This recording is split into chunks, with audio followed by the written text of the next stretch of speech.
Орой сквадрон гэж тусч байгаа.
За яг одоо энэхүү марафоныг үзээд сууж байгаа, зогсож байгаа үзэгчдээс эх жилийн Улаанбаатар марафонд орохоор яг одоо шийдвэрээ гаргасан хүн байна уу? Дуу хоолойг сонсъё.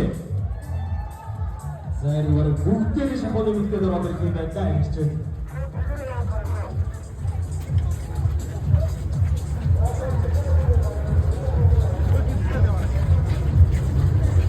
Америкт орж ирж байгаа хүмүүс маань ихээр зүгээр ахиад шоу